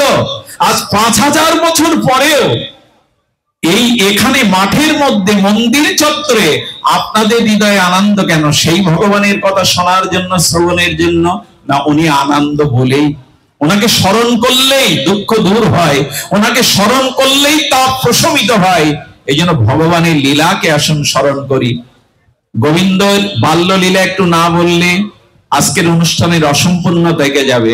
গোবিন্দের দুটো দাঁত উঠেছে, ভগবানের সামনে ছোট ছোট দুটো দাঁত উঠেছে। যশোদার আঁচলে গোবিন্দ গিয়ে বললেন, মা, দাদার 4টে দাঁত, আমার দুটো কেন? আচ্ছা, এর উত্তর কি দেবে যশোদা? বলে, বলদেব দাদার 4টে দাঁত, আমার দুটো কেন? গোবিন্দ দাঁতটা অন্যের কতটা আছে দেখার জন্য কি করে জানেন? ছোট ছোট বাছুর গোয়ালে গিয়ে ওদের মুখটা হা করে দেখে ওদের কটা দাঁত। মাঝে মাঝে শুকরের, ছোট ছোট শুকরের বাচ্চাকে মুখটা আগলা করে পথ থেকে দেখে আসে ওর দাঁতগুলো সুন্দর। যশোদার আঁচল ধরে বলছেন, মা ওদের দাঁত এগুলি, আমার দাঁত দুটো কেন? যশোদা তখন বলছেন, আচ্ছা গোপাল, তোর এই শুকুরের প্রতি এত প্রীতি কেন? ওদের দাঁত দেখে আসলি? গোবিন্দ যেন মনে মনে বললেন, মা ওই রূপে তো একবার অবতার হয়ে ধরিত্রীকে রক্ষা করেছিলাম আমি, এই জন্য ওদের প্রতি আমার কিছুটা প্রীতি আছে। যশোদা বলে, হ্যাঁ রে, তোরও দাঁত আসবে রে। গোবিন্দ যখন হামাগুড়ি দিতে শিখেছেন, যে ভগবানের লোমকূপে অনন্ত বিশ্ব ব্রহ্মাণ্ড রচিত হয়ে আছে, পরিচালিত হচ্ছে, তিনি কি হামাগুড়ি দেন? গোবিন্দ রঙ্গন ক্রিয়া করছে, হামাগুড়ি দিচ্ছে। দেখবেন মায়ের প্রথম সন্তান যখন পাশ ফিরতে থাকে তখনও মার আনন্দ হয়। বিছানায় যখন পাশ ফেরে সন্তান, তখনও মায়ের চিত্তে উদ্বেলিত আনন্দে ভরে ওঠে, আমার সন্তান পার্শ্ব ফিরতে শিখেছে। গোবিন্দ যখন হামাগুড়ি দিচ্ছে, যশোদা দূর থেকে আনন্দে দেখছে গোপালের সেই হামাগুড়ি। আজ বিশ্ববিধাতা যশোদা, আচ্ছা আমার মতে যশোদা শব্দের অর্থ হলো, আমার মত নয়, গোস্বামীদের মত, যিনি যশ দান করেন তিনি হলেন যশোদা। যশ দদাতু ইতি যশোদা। আচ্ছা গোবিন্দকে কি যশ দান করবেন যশোদা? স্বয়ং ভগবানকে, যশস্বী ভগবানকে কি যশ দান করবেন? একটু ধ্যান দিন। গোবিন্দ বলছেন, আমি যদি যশোদার কোলে না আসতাম আমার এত নাম হতো না। আচ্ছা যশোদানন্দন নাম হতো যদি যশোদার কোলে না আসতেন? নন্দের নন্দন নাম হতো যদি নন্দ বাবার কোলে গোবিন্দ পুত্র হয়ে না আসতেন? আচ্ছা যশোদা যদি দাম দিয়ে না বাদ দেন, রঞ্জু দিয়ে, গোবিন্দের নাম দামোদর হতো? যদি যশোদার কোলে বৃন্দাবনে না আসতেন, মুরলী না ধরতেন, মুরলীধারী নাম হতো? যদি বৃন্দাবনের ঘরে ঘরে ননি চুরি না করতেন, তার নাম ননিচোর হতো কি? যশোদা এই গোপালকে যশ দান করছেন, এই জন্য তো যশোদা। আর নন্দ কাকে বলে? নন্দ আনন্দ ইতি ইতি নন্দ, যিনি জগৎকে আনন্দ দান করেন ইনিই হলেন নন্দ। শুনুন সেই মার্মিক বাৎসল্য লীলা। যশোদার হামাগুড়ি দেখে গরুগুলো বলছে, ও মা যশোদা, গোপালের কোমল হস্ত মাটিতে ব্যথা লাগছে, তাই গাভীগুলো তাদের বাট থেকে দুগ্ধ খরিত করে ওই জায়গাটা নরম করে দিচ্ছে, যাতে গোপালের জানুতে, হাঁটুতে, হাতে ব্যথা না লাগে। আজকে গাভীগুলো দুগ্ধ শতোচ্ছারিত ভাবে দিয়েছে, মাটিটা যাতে নরম হয়। এমনি করে শশীকলার ন্যায় গোপাল বাড়তে লাগলো। শুধু মন্ডলী, যশোদা মা, তিনটে লীলা আমি আপনাদের বলে বিশ্রাম করাবো। যশোদা মা দেখছে গোপাল হামাগুড়ি দিতে শিখেছে, ধীরে ধীরে সে গাভীদের প্রতি তার বড় প্রীতি, আর ধীরে ধীরে সে এই ব্রজবাসীদের আনন্দ জানের জন্য পরম উৎকর্ষ আনন্দ দেয়। একটু ননী চোরার কথা না বললে, নবনীত চোরের কথা না বললে গোবিন্দের বাৎসল্য লীলা স্ফূর্ত হবে না। আপনারা জানেন কেন গোপীদের ঘরে ননী চুরি করত? নবলক্ষ ধেনুজার ঘরে যে যশোদা তাকে হাতে করে খাওয়াতে গেলেও খেতেন না গোবিন্দ, তিনি কেন চুরি করতে যাবেন? আসলে চুরি করতে যাওয়া নাই, ব্রজবাসীদের প্রেমের ওই ননী গোবিন্দ কেন খেতে যেতেন জানেন? যখন দুগ্ধ দহন করত তখন গোপীরা মনে মনে করতো এই দুগ্ধ থেকে দধি মাখন হবে, ওটা গোপালকে দেব, নিবেদন ওই সময় শুরু হয়ে গেছিল। এরপরে যখন গোপীগণ দধি পারত, দধি ভাণ্ড সাজিয়ে রাখতো, গোপালের কথাই চিন্তা করত। আমি একটা কথা বলি, দুর্যোধনের 56 ব্যঞ্জনে গোবিন্দের রুচি হয়নি, কিন্তু বিদুরের বাড়িতে গিয়ে গোবিন্দ কেন চেয়ে খেয়েছিলেন জানেন? যে ভক্তের হৃদয়ে প্রেম আছে তাকে দেখলে গোবিন্দের ক্ষুধা পেয়ে যায়। ব্রজবাসীরা তাকে এতটা ভালোবাসে যে ব্রজবাসীদের দুয়ারে গেলেই গোবিন্দের ক্ষুধা পায়। আর নবনীত চোর শুধু চোর নয়, মনোচোর। আপনি আমি গোবিন্দকে নিবেদন করতে পারি, হে গোবিন্দ, শুধু ব্রজবাসীদের না, আমি আমার হৃদয় খুলে দিলাম, আমার মনটাকে চুরি করে তুমি তোমার কাছে নিয়ে যাও, আমার মন যে অন্যদিকে যায়। এই মনোচোর, গোপী মনোচোর গোবিন্দের কাছে ব্রজবাসীদের এই আকতি ছিল। তিনটে লীলা একটু শুনুন, লীলা নয় তো তরঙ্গ। একদিন গোপাল ভোরবেলা নবনীত চুরির জন্য মা যশোদা কর্তৃক নারায়ণের জন্য যে উপযুক্ত আস্বাদ্য ননিগুলো ভান্ডে রেখে দিয়েছে, গোপাল ভান্ডার ঘরে গিয়ে সেই ননি মাখন তুলে তুলে খেতে শুরু করেছে। পরের ঘরে চুরি করা সহজ না, নিজের ঘরে? কি মনে হয় আপনাদের? অন্যের ঘরে চুরি করা সহজ, কিন্তু নিজের ঘরে চুরি করলে মায়ের হাত এড়ানো যায় না। মা ঠিক ঠিক বুঝে নিত কটা নাড়ু ছিল, কটা চাপা সবরি কলা ছিল, ওটা খেয়ে নিলে মা বুঝে নিত। যশোদা ঘুম থেকে ভেঙেই বলছেন, যশোদা ঘুম থেকে ভেঙেই বলছেন, কে রে ভান্ডার ঘরে? আমি মা, আমি। কানাই সামনে যেই এসে বললেন, আমি এতদিন জানতাম তুই পরের ঘরে চুরি করিস, আজ নিজের ঘরে চুরি করছিস। বুকে সাহস নিয়ে গোপাল বলছে, ধরা পড়লে তো হবে না। বলে, মা একটু সাবধানে কথা বলো, আমি ননি চুরি করছি কিনা তা প্রমাণ করতে পারবে তুমি? আমি ননি চুরি করে খেতে আসিনি। বলে, তোর হাতে যে ননি। যশোদা মাকে গোবিন্দ কি চাতুরি বুদ্ধি দিয়ে বলছে, মা হাতে ননি কেন জানো? এই দেখো আমার হাতে সোনার আংটি, আমার হাতে হীরার আংটি তুমি পরিয়ে দিয়েছো, এগুলো ধাতু, আর হাতের এই আংটি গুলো থাকলে হাতটা জ্বালা করে। তো আমি আমার বন্ধু মধুমঙ্গলকে বলেছিলাম, হাত জ্বালা করলে কি করতে হয় সকা? বলো, মাখন খুব শীতল, মাখনের মধ্যে হাত ঢুকিয়ে দিবি, তাহলে আর হাত জ্বালা করবে না। মা, আমি হাতের জ্বালা করছিল এই জন্য মাখনের মধ্যে হাত দিয়েছি, চুরি করার জন্য তো দেইনি।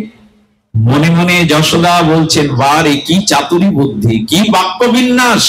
ভেতরে ভেতরে যশোদা আনন্দ পেল, বাইরে বলছে, আচ্ছা তোর মুখে যে মাখন। গোবিন্দ তখন বলছে, মা তুমি তো জানো না, আসলে এই হাতের জ্বালাটা ধীরে ধীরে মুখ পর্যন্ত উঠে গিয়েছিল, তাই মুখটা মাখনের ভাব নিয়ে শীতল করবো বলে নিচু করতে গিয়ে লেগে গেছে, আমি তো মাখন চুরি করিনি। যশোদা বলল, গোপাল এক কাজ কর, আয় তোর হাতের আংটি খুলে নি, তাহলে আর জ্বালা করবে না। দৌড়ে মায়ের কোলে গিয়ে বলছেন, আমাকে একটা চুম্বন দাও, তাহলে সব জ্বালা নিভে যাবে। গোবিন্দ এই ভালোবাসাটা নেওয়ার জন্য এলেরা। আর একদিন কি করেছে জানেন? যশোদা মা মন্দির মার্জন করছেন, গৃহ মার্জন করছেন, আর গোপাল বিকালে এসে হাত বেঁধে বলছে, মা খেতে দাও, ক্ষুধা পেয়েছে। যশোদা বললেন, নন্দ বাবা গেছে শ্যামলী ধবলী গাভী দহন করতে, আসলেই তোকে উপযুক্ত আর দুগ্ধ জাল দিয়ে সর করে দেব। গোপাল এখন কাজ করতে দে, সন্ধ্যা হোক তোকে খেতে দেব। কৃষ্ণ তখন যশোদার দিকে তাকিয়ে বলছেন, মা সন্ধ্যা কাকে বলে? যশোদা বললেন, কি করে বোঝায় ওকে যে সন্ধ্যা কাকে বলে? শোন, যখন আধার নেমে আসে তখন বলে সন্ধ্যা। গোপাল বলছে, মা আধার কাকে বলে? বলে, যখন কেউ কাউকে আর দেখতে পায় না চোখে, তখনই আধার। গোপাল চোখ বন্ধ করে যশোদাকে বলছেন, মা এই দেখো আমি তোমাকে দেখতে পাচ্ছি না, চারিদিকে আধার, মানে সন্ধ্যা হয়ে গেছে, আমাকে খেতে দাও। এই চাতুর্য বুদ্ধি যশোদা তার হাতের কাজ রেখে গোপালকে কোলে নিল। আর একদিন শুনবেন, এই আনন্দের স্ফুরণ আজ আমাদের হৃদয়ে আসার দিন, গোবিন্দের আবির্ভাবের দিন। আর একদিন করেছে মাখন নিয়ে যশোদা, কে রে ভান্ডার ঘরে, কে ওখানে? যেই এই কথা শুনতে গেছে, আর গোপাল দৌড়াতে গিয়ে ওই স্তম্ভের মধ্যে, অর্থাৎ স্তম্ভের মধ্যে দামি হীরা মুক্তা কাঁচ ওইখানে আছে তো, পিলার স্তম্ভ। গোপাল দৌড়াতে গিয়ে দেখে তার ছবিটা স্তম্ভের মধ্যে পড়েছে। গোপাল তখন বলছে, ওরে বেটা, তাহলে তুমি মূল চোর, এর মধ্যে লুকিয়ে আছো, যশোদা চোর আমাকে বলে। গলাটা চড়িয়ে তখন বলছে, যশোদা মা দেখে যাও, আজকে মূল চোরকে পাকড়েছি, তুমি তো আমাকে চোর বলো। নিজের ছবির সাথে গোবিন্দ কথা বলছে আয়নার মধ্যে। ওই যে স্তম্ভের দর্পণ ফিট করা আছে, ওখানে মণিমুক্তা সেট করা আছে, ওর মধ্যে গোবিন্দের বিম্বের প্রতিবিম্ব পড়েছে, প্রতিচ্ছবি। বলছে, দেখে যাও মা। যশোদা এসে দেখছে নিজের ছবির সাথে গোপাল কথা বলছে। আরে গোপাল, কে চোর? বলো, ওই দেখো মা, ওই যে স্তম্ভের মধ্যে লুকিয়ে আছে, ওর হাতে মাখন আছে, ওই দেখো নিজের হাতের ছবি পড়েছে। যশোদা তখন করেছে কি জানেন? গোপালের হাত ধরে গিয়ে নিজেই আয়নার সামনে, দর্পণের সামনে দাঁড়িয়েছে। বলে, গোপাল ওর মধ্যে কাকে দেখা যাচ্ছে দেখতো। কৃষ্ণ বললেন, এবারই তো ধরা পড়ে যাব। মা আয়নার সামনে এসে বলছে, দেখতো ওর মধ্যে কাকে দেখা যায়। যশোদার নিজের প্রতিচ্ছবি দেখে গোপাল তখন বলছে, এই দেখ আমার ছবি ওর মধ্যে দেখা যাচ্ছে, ওর মধ্যে অন্য চোর না, তুই চোর। সুধীবৃন্দ একটু ধ্যান দিয়ে শুনুন, কোলাহল না করে। গোবিন্দ তখন বলছেন, এই তো ধরা পড়ে গেছে। আঁচলটা ধরে তখন এই নিয়ে বিনিয়ে বলছে, মা আয়নার মধ্যে তোমাকে এত সুন্দর দেখাচ্ছে, তুমি এত সুন্দর, এত অপরূপ, তুমি। বুঝতে পেরেছে, স্তুতি করছে আমার হাত থেকে রেহাই পাবে বলে। কোলে তুলে নিয়ে বলছে, দুষ্টু, আমার রূপের বর্ণনা দেয়া হচ্ছে যাতে চোরের হাত থেকে বাঁচো।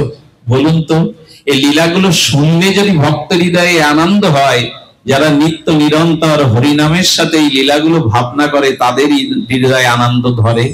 আচ্ছা, একদিন যশোদা মা যমুনা পূজা করতে যাচ্ছে, লীলাটি আমার বড় প্রিয়। আর ব্রজবাসীরা মিলে গোপালের দীর্ঘ আয়ুর জন্য, কল্যাণের জন্য যমুনায় পূজা দিতে যাচ্ছে। গোপাল বলছে, মা আমি যাব। বললেন, না না, তোকে ওখানে যেতে হবে না, আমরা তোর মঙ্গলের জন্য যমুনায় প্রদীপ ভাসাতে যাচ্ছি। বলে, মা আমাকে নাও। যশোদা করেছে কি, যমুনার তীরে এসে প্রদীপ প্রজ্বলন করে প্রদীপগুলো ভাসিয়ে দিয়ে চোখ মুদ্রিত করে প্রার্থনা করছে, আমার গোপালকে দীর্ঘায়ু কারো যমুনা মা, আমার গোপাল যেন দুধে ভাতে বেঁচে থাকে, পরম আনন্দে থাকে। গোপাল দেখছে চোখ বন্ধ করে প্রদীপ ভাসিয়েছে। গোপাল কি করেছে জানেন? ওদের চোখ বন্ধ থেকে যমুনায় নেমে গেছে। এই প্রদীপগুলোকে ডাকছে, আয় আমার কাছে আয়। ভেসে যাওয়া প্রদীপগুলোকে ডাকছে, আয় আমার কাছে আয়। ওই প্রদীপগুলো গোবিন্দের ডাকে প্রতিকূল আর অনুকূলে যখন এলো, গোবিন্দ কিছু প্রদীপ আঁচলে বেঁধে নিয়ে উঠে আবার চোখ বন্ধ করে বসে আছে। যশোদা বলল, চল গোপাল, যমুনাতে প্রদীপ দেয়া হয়ে গেছে, তোর মঙ্গল কামনা হয়ে গেছে, ফিরে চল। ও মা কিছু দূর আসতে আসতে দেখে গোপালের আঁচলে ওইগুলো ঝুমঝুম করে বাজছে। বললো, খালি হাতে এলি, পুডলিতে কি বেঁধে দিয়েছিস?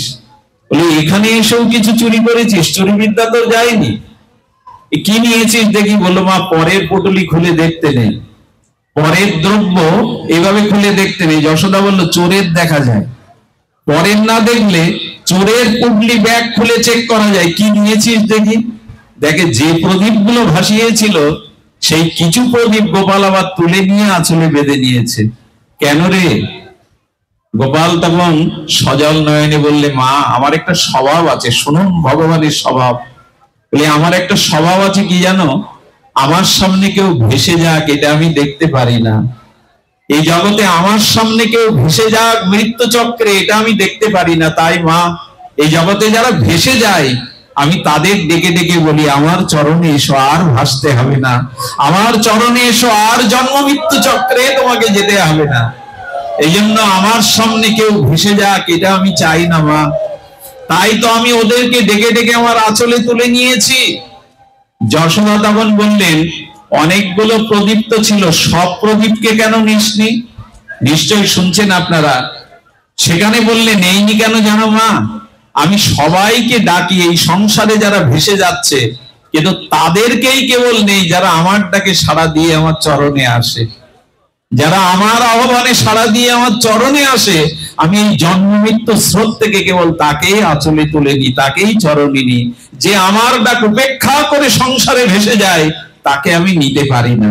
আসুন না ভগবানের সেই আহ্বানে সাড়া দিয়ে তার চরণে আসি। শুধুবৃন্দ, সব শেষে আপনাদের দুটি লীলায় এই কথা বলবো, সম্বন্ধটা ভগবানের সাথেই করুন। আজকে সংকল্প করুন, তুমি আমার বন্ধু, বা তুমি আমার পুত্র, বা তুমি আমার প্রিয় পরম, যে কোনো একটা সম্বন্ধ ভগবানের সাথে আজ তৈরি করুন। সম্বন্ধ ছাড়া কিন্তু কেউ কারো প্রিয় হয় না, কারো প্রতি কারো অনুরাগ জাগে না। তাই আপনাদের কাছে অনুরোধ করব, গোবিন্দকে বন্ধু রূপে, পুত্র রূপে, এমনকি পতি রূপে, প্রিয় রূপে, কান্তা রূপে তাকে ভালোবাসুন। বলে, সম্বন্ধ যদি ভগবানের সাথে করতে পারেন, আমি নিশ্চিত করে বলতে পারি সেই সম্বন্ধের মূল্যায়ন ভগবান করবেই। তার ছোট্ট একটা লীলা বলেই পাঠ বিশ্রাম। আমাদের উত্তর ভারতে এক শিল্পপতি শেঠ ভদ্রলোকের কোন সন্তান ছিল না। এত কোলাহল কেন জানি না, একটু শান্ত থাকুন, সুধীবৃন্দ শ্রবণ করুন। সেই শেঠের কোটি কোটি টাকা, কিন্তু উত্তরাধিকারী কেউ নেই, স্ত্রীও মারা গেছে। বন্ধু বান্ধব যখন সন্ধ্যায় আড্ডা দিতে আসতো তখন বলছে, ও শেঠ, এই টাকা এই সম্পত্তি তুমি কাকে দিয়ে যাবে? কেউ তো উত্তরাধিকারী নেই তোমার। বেশি দিন আগের ঘটনা, 200 বছরের আগের ঘটনা শুনুন। শেঠ একদিন ভাগবত পাঠ শুনতে গেছে বৃন্দাবনে, আর ওখানে শুনছে যে গোপালের সাথে পুত্ররূপ সম্বন্ধ করা যায়। একটা গোপাল কিনে তাকে অভিষেক করে প্রাণ প্রতিষ্ঠা করে ঘরে রেখে বলছে, আজ থেকে তুই আমার পুত্র। শুধু মুখে বলেনি, দানপত্র করে দিয়েছে নিজের স্থাবর অস্থাবর সম্পত্তি গোপালের নামে। এরপরে বন্ধুরা যখন জিজ্ঞাসা করতো, তোমার সম্পত্তি কাকে দিয়ে যাবে? গোপালকে দেখিয়ে বলতো গোপালই আমার উত্তরাধিকারী, ওই সন্তান পুত্রই আমার উত্তরাধিকারী, ওর নামেই লিখে দিয়েছি। শিক্ষিত ভদ্রলোকরা বলতো গোপালের নামে জমি দিলে কি আর জমি থাকে, টাকা থাকে? আরে ও তো একটা মূর্তি। শুধু ভক্তবৃন্দ, এর কিছুদিন পরে শেঠ মারা যায়। আপনারা জানলে অবাক হবেন, এর মৃত্যুর পরে যখন তার অন্ত্যেষ্টিক্রিয়ার শেষ কাজ কে করবে এই সব ভাবছে এই শেঠের বন্ধু বান্ধব। হঠাৎ একটা বালক এসে আস্তে কাঁদতে লাগলো। আমার বাবা আমায় বড় ভালোবাসতো, আমার বাবা আমায় বড় স্নেহ করত, আমি বাবার মুখাগ্নি করব, আমি বাবার অন্ত্যেষ্টিক্রিয়া করব। এর কান্না দেখে, এর ব্যাকুলতা দেখে সবাই ভাবলো হয়তো ছেলেটাকে ভালোবাসতো, কোনো পুত্র ছিল না, ওর দ্বারাই মুখাগ্নি করা হোক। বিশ্বাস করুন, মুখাগ্নি করলেন। যতক্ষণ দাঁড়িয়েছিলেন চোখের জল ফেললেন। এরপর যখন স্নান করে স্নেহধ্বনি নিতে যাবে তখন ছেলেটা ডুব দিয়ে আর ওঠে না। সেই পুকুরে জাল ফেলা হলো, খোঁজ করা হলো এই ছেলেটা কে, ডুব দিয়ে পাওয়া যায়নি তাকে। তার মধ্যে একজন জ্ঞানী ব্যক্তি দাঁড়িয়ে বললেন, কিছু ঘটে গেল না তো? যার নামে শেঠ সব লিখে দিয়ে গেছে, যাকে পুত্র রূপে ঘরে ভালোবেসেছে, নিশ্চয়ই কোনো ঘটনা ঘটতে পারে, চলো তো তার ঘরে যায়। তার ঘরে এসে গোপাল বিগ্রহের দিকে তাকিয়ে দেখে সমস্ত গায়ে জল মাখা, চোখ দিয়ে বিন্দু বিন্দু অশ্রু পড়ছে। আর গোপাল ঘোষণা করলো, আমার বাবাকে হারিয়েছি, আজ থেকে আমি হরিশন্ন করবো, আজ থেকে আমি আমার বাবার দায়িত্ব নিলাম। ভগবান মুখাগ্নি করে পিতার দায়িত্ব পালন করেছিলেন, এই হলো ভগবান। নিজ পুত্র পিতামাতার কাজ সব সময় করে না, কিন্তু ভগবানকে যদি পুত্র রূপে ভালোবাসতে পারেন তিনি এমনি করে দায়িত্ব দিয়ে যান। সুধীবৃন্দ, আমাদের বর্ষনাতে রাধারানীর মন্দিরের পাশে একজন ভদ্রলোক ছিল, তার তিনটে সন্তান, কিন্তু কোনো কন্যা ছিল না। একটা কথা বলি, যাদের জীবনে মেয়ে নাই, কন্যা সন্তান নাই, তারা বড় অভাগা। 10টা পুত্র পিতামাতাকে যে সেবা করতে পারে না, একটি মেয়ে সেই ভালোবাসাটা দিতে পারে। কোন সম্পত্তির ভাবনা নিয়ে মেয়ে যখন শ্বশুর বাড়ি কাঁদতে কাঁদতে চলে যায়, বাবা মার কাছে সম্পত্তির দাবি করে না, চায় প্রার্থনা, চায় আশীর্বাদ। কিন্তু অনেক ছেলে আছে বাবাকেও হত্যা করে দেয় সম্পত্তির লোভে, মামলা ঠুকে দেয়। এই জন্য মেয়েরা যে ঘরে নাই সে ঘরে শান্তি সেবা অনেকখানি নাই। সুরিজন, এই জন্য এর মনে কষ্ট ছিল, আমার কোনো কন্যা নেই। 3টে পুত্র, তাদের বিবাহ দিয়ে পুত্রবধূ এনেছে, কিন্তু পুত্রবধূরা কন্যার অভাব দূর করতে পারেনি। তাই রাধারানীর মন্দিরে এসে একদিন রাধারানীকে বলছে, রাধে, আমার তো কন্যা নাই, আমি কাকে মেয়ে বলে স্নেহ মমতায় আবদ্ধ করব? এক বাবাজি তার চোখের জল রেখে বললেন, বাবা ভুল করছো, বর্ষনায় জন্ম নিয়ে মেয়ে পাচ্ছ না, আরে রাধারানীকেই মেয়ে করে নাও না, লালডিকেই কন্যা করে নাও না। রাধারানীর একটা বিগ্রহ দিয়ে দিল, যাও আজ থেকে রাধাই তোমার কন্যা। সে কি করলো জানেন? ওই রাধারানীর আসনে রাখলো, তাকে পূজা করে, আরতি করে, যাওয়ার সময় তাকে চকলেট দিয়ে যায়, আনার সময় খেলনা আনে, ঘর ভর্তি করে ফেলেছে। লালডি, আমি যাচ্ছি রে মা, তোর জন্য খেলনা আনবো। এই ভালোবাসাই তো কৃষ্ণ চান, এই ভালোবাসাই তো রাধারানী চান। তাকে আকাশের ভগবান না মনে করে সম্বন্ধের দ্বারা, প্রীতির দ্বারা, অনুরাগের দ্বারা তাকে ভালোবাসুন আপন মনে করে। অর্জুন যেমন সখা মনে করেছিল, গোপী সুন্দরী যেমন গোবিন্দকে প্রতিরূপে, সুবল সখা যেমন গোবিন্দকে আর বন্ধু রূপে ভালোবেসেছিল, আমরাও কি পারি না? সুধীবৃন্দ, সেই দিন আর ওই শেঠ দোকানে বসে আছে।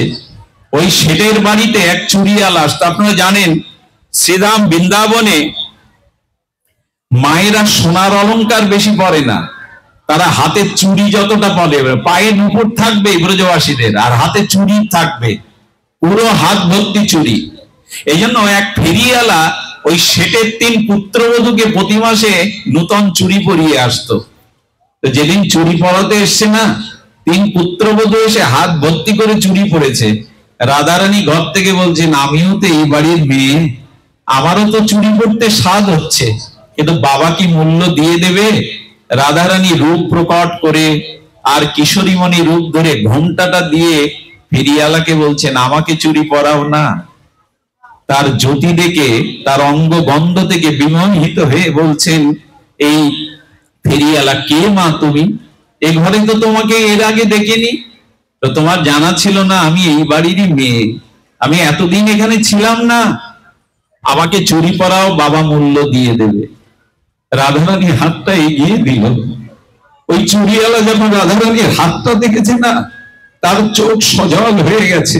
ওগো, ব্রহ্মা শিবাদি ধ্যানে যাকে পাই না, দেবতারা যার নাম উচ্চারণ করতেও সতর্ক হয়, গোবিন্দ প্রেমের গুরু রাধারানীর হাত দেখে বিমোহিত হয়ে কাঁদছে। এমন হস্ত কারো হতে পারে?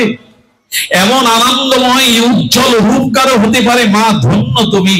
হাতে চুড়ি পরাতে গিয়ে ওর প্রেম এসে গেল, ওর চোখে জল এসে গেল। রাধারানীর নাম নিলেই তো প্রেম হয়। তার হাতে চুড়ি পরিয়ে ওই দিন আর তার ফেরি করা হয়নি।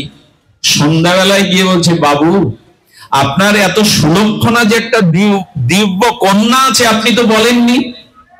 বলেন, আমার তো কোনো মেয়ে নাই বাপু, তুমি অন্য কাউকে চুরি পরিয়ে আমার মেয়ে হয়তো বলেছে, আমার ঘরে মেয়ে নাই। বলেন, বাবু আপনার বৌমারা চুরি পরার পরে ওই মেয়েই তো বললো আমি এই ঘরের মেয়ে। বলে, তোমার কোথাও ভুল হচ্ছে। আচ্ছা, আমি জেনে তোমাকে মূল্যটা কালকে দিয়ে দেব, আজকে তুমি এসো, আমার কোনো মেয়ে নাই। সুধীবৃন্দ বলল, দাম লাগবে না, কিন্তু এমন মেয়ের কথা আপনি কেন বলেননি? আর তার ফেরি করা হয়নি। জানেন, বাড়ি গিয়ে ওই হাতের জ্যোতি মনে মনে চিন্তা করছে, ধ্যান করছে, এত জ্যোতি কারো হতে পারে? কি দেখলাম আমি! বিশ্বাস করুন, রাত 10টায় বাড়ি এসে সেট স্নান করে রাধারানীর সামনে গিয়ে যখন তাকে শয়নে দেবে, শয়নে দেওয়ার পরে যখন ঘুমিয়েছে সে, রাত 12টায় রাধারানী প্রকট হয়ে বলছেন, বাবা আজও মেনে নিতে পারলে না যে তোমার ঘরে তোমার একটা মেয়ে আছে? আজ একটি বছর ধরে মেয়ে রূপে পরিচয় দিয়ে ঘরে রেখেছ, আজও তোমার মনে হলো না যে তোমার ঘরে তোমার একটা মেয়ে আছে? আমরা মেনে নিতে পারি না ভগবানের সাথে সম্বন্ধ। এই মায়ার জগতে স্ত্রী পুত্র কুটুম্বের প্রতি যে মোহ, এই মোহ আমাদের কেউ নিজ আপনজন নয়, কেউ ব্যথাও নিতে পারে না। রাধারানী এসে প্রকট হয়ে বললেন, আজও মেনে নিতে পারলে না যে তোমার ঘরে তোমার একটা মেয়ে আছে? সেট উঠে আর ড্রাইভারকে গাড়ি বের করতে বললো। গাড়ি নিয়ে ফেরিওয়ালার বাড়ি গিয়ে দরজায় নক করে তার চরণে বললেন, বড় অপরাধ হয়ে গেছে, আমার ঘরে আমার মেয়ে আছে, আমার স্মরণ ছিল না। নাও এই অর্থ তুমি নাও, ধন্য তুমি। তুমি যার হাতে চুরি পরিয়েছ জানো না সে কে? সেই দিন থেকে শেঠ জেনেছিল রাধারানী শুধু প্রতিমা নয়, রাধারানী শুধু নাম নয়, এই প্রেমময়ী লাদিনী অধীশ্বরীর সাথে সম্বন্ধ করলে তিনি আমাদেরই। এই সেদিন বর্ষনাতে এক বাবার মনে মনে হলো, এক সাধু বাবা রাধারানীকে কত বড় লোকেরা জামা গড়িয়ে দিয়ে আসে, মুক্তা বাঁধানো জামা পরায় লাল্লিকে রাধারানীকে। আমি যদি একটা জামা দিতে পারতাম, কিন্তু অর্থ নাই। 1 বছর ধরে যা পেয়েছেন মানুষের কাছ থেকে একটা দামি সিট তৈরি করে, তাতে সুন্দর করে পরিপাটি করে একটা জামা তৈরি করে বর্ষনার মন্দিরে যাচ্ছে, বরণডালায় রাধারানীকে দেবে। রাধারানীর শ্রীমন্দিরের সিঁড়ি বাইতে বাইতে যেমন উপরে উঠেছে, সুধীজন 3 সিঁড়ি বাকি আছে মন্দিরের। এক মেয়ে এসে, বালিকা এসে বলছে, ও বাবা, এই দেখো আমার জামাটা ময়লা, দাও না, তোমার জামাটা আমায় দাও।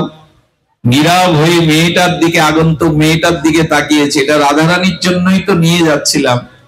বলে, দেখো রাধারানীর অনেক জামা আছে, আমাকে এটা দাও না, পছন্দ হয়েছে। নীরবে সাধু যখন তাকিয়ে আছে, মেয়েটা জামাটা নিয়েই দৌড় দিল। মনের ব্যথায় কাঁদছে, দিতে পারলাম না প্রিয়াজিকে, লাল্লিকে জামাটা দিতে পারলাম না, বসে বসে কাঁদছে। শুনুন, তারই এক ভজন সাথী সাধু এসে বলছে, বাবাজি তুমি এখানে? আরে দেখে এসো তোমার জামাটা রাধারানীর অঙ্গে কেমন মানিয়েছে, যাও একবার দেখে এসো, দেখে এসো কেমন মানিয়েছে। বলে, কেন সান্ত্বনা দিচ্ছ? জামাটা এসে এক বালিকা আমার হাত থেকে কুড়িয়ে নিয়ে গেল, ছিনিয়ে নিয়ে গেল, আমি রাধারানীকে দিতে পারিনি। বললো, বিশ্বাস না হয় তুমি আমার সাথে এসে দেখো, রাধারানী তোমার জামাটাই পরেছে। উপরে মন্দিরে গিয়ে দেখে হাস্যোজ্জ্বল লাডলি প্রেমময়ী সেই জামাটা গায়ে দিয়ে শোভিত হয়ে দাঁড়িয়েছে। চোখের জলে বলল, এত দয়া তোমার, এত করুণা তোমার, সবার সামনে নিতে পারবে না, তাই বালিকার রূপ ধরে তুমি আমার আশা পূর্ণ করে গেলে। আমি এই কথাটা আবেগে বলছি না, আসরটাকে মাতানোর জন্য বলছি না। আসুন ভগবানের সাথে আমাদের একটা সম্বন্ধ হোক। যার যেখানে শূন্যতা আছে ওখানে ভগবানকেই বসান। যাদের পুত্র নাই গোপালকেই পুত্র করুন, যাদের কন্যা নাই ওখানেই রাধারানীকে বসান। জীবনে এই যে সাংসারিক পরিচয়, সাংসারিক আপনত্ব, এটা অস্থায়ী, এটা চিরস্থায়ী নয়। ভগবানকে সাথেই যদি সম্বন্ধ করতে পারেন তবে সেই সম্বন্ধই হবে পরমানন্দের। গোবিন্দ চিরদিন এমনি করে আশা পূর্ণ করেছেন ব্রজবাসীদের। ছোট দুটো বোন, এটি বলেই আমি পাঠ রাখছি। একটার নাম অবলা আর একটির নাম চম্পা। এই চম্পা সরলা দুই বোন ভাগবতে শুনেছে যে বৃন্দাবনে গেলে সাধু দর্শন করলে গোপালকে পাওয়া যায়। এটি বলেই আমি রাখছি। তো শ্রীরাম বৃন্দাবনে ওরা দুই বোন 11 আর 10 বছর বয়সে সরলা আর চম্পা ভোরবেলা উঠে খালি পায়ে তারা বৃন্দাবনের উদ্দেশ্যে গেছে, গোপাল পাওয়া যাবে। আরে বেলা যখন 9টা তখন এক সাধু যমুনাতে স্নান করতে আসছেন। আর এই সরলা চম্পা বলছে ওই তো সাধু দর্শন হলেই, কীর্তনে বলেছিল, পাঠে বলেছিল, সাধু দর্শন হলেই গোবিন্দ দর্শন হবে, গোবিন্দ কৃপা হবে। তো সাধুকে যখন দেখেছি গোপাল পাবই।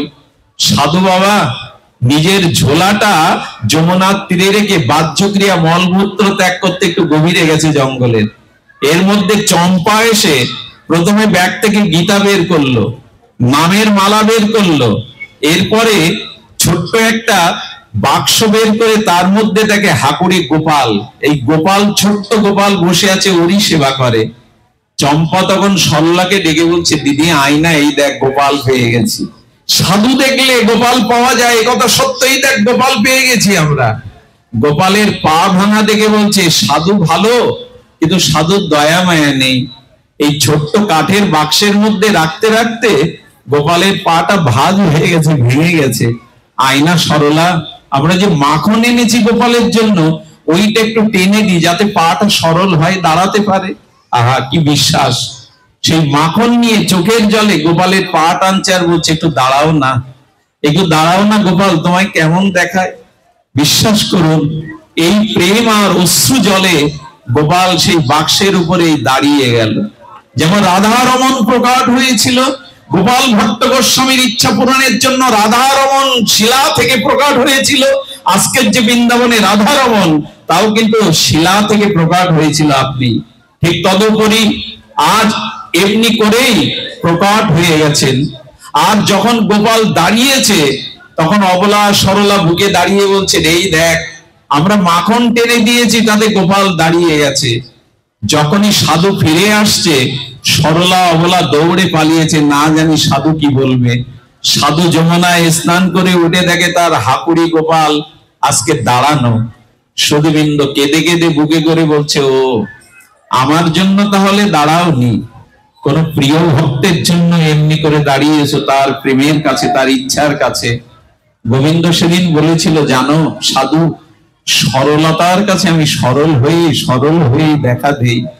ওদের হৃদয়ে সরলতা আছে, এই জন্য আমি আজ ওদের কথাই দেখা দিয়েছি। সরল হলেই আমাকে পাওয়া যায়। তাই আসুন হৃদয়টা নিষ্কপট সরল করে ভগবানের সাথে সম্বন্ধ করে আমরা ভগবানকেই আজকে হৃদয়ে আহ্বান করি। জন্মাষ্টমী হই হুল্লোড় নয়, জন্মাষ্টমী শুধু উপবাস নয়, জন্মাষ্টমী শুধু অনুষ্ঠান শোভাযাত্রা নয়। জন্মাষ্টমী মানে ভগবানকে হৃদয়ে প্রকাশ ঘটানো, ভগবানকে হৃদয়ে আবির্ভাব ঘটানো। আর ভগবান তখনই আবির্ভূত হন যখন ভক্তের হৃদয়ে ভক্তি জেগে ওঠে। সুধীবৃন্দ, আপনাদের কাছে এই 12 ঘন্টার পথ অতিক্রম করে এসে যেটুকু গোবিন্দ কথা বলবার মতো আর মানসিক স্পৃহা, সেগুলো অধৈর্যতেই অনেকটা নষ্ট হয়ে গেছিল। 3টে ঘন্টা ঢাকা শহরে ঘুরতে ঘুরতে ভ্রান্ত হয়ে আমি পাঠের অনুভূতি হারিয়ে ফেলেছিলাম। কিন্তু এত রাত জেগে আপনারা বিজ্ঞজন, আপনারা এইভাবে বসে হরিকথা শুনছেন, এত রাত্রি জেগে কিভাবে ফিরবেন অনেকের তা জানাও নাই। তবু আপনাদের দেখে প্রীত হয়েছি। এই বাংলাদেশের বঙ্গজননীর রাজধানীতে, এই উত্তরাতে 17 নম্বরে যে জগৎ জননী মায়ের শ্রীমন্দিরে আজকের এই অনুষ্ঠান ধন্য হোক, সংকল্পবিত আপনাদের হৃদয়ে ভগবান আবির্ভূত হোক, ভগবানের প্রতি প্রীতি আকুতি প্রণতি আপনাদের অনুরাগ সৃষ্টি হোক। আজ আমাদের ব্রাহ্মণবাড়িয়া থেকে বিকাশদা সহ নরসিংদী থেকে আমাদের দাদাজি সহ আমাদের মনিরাম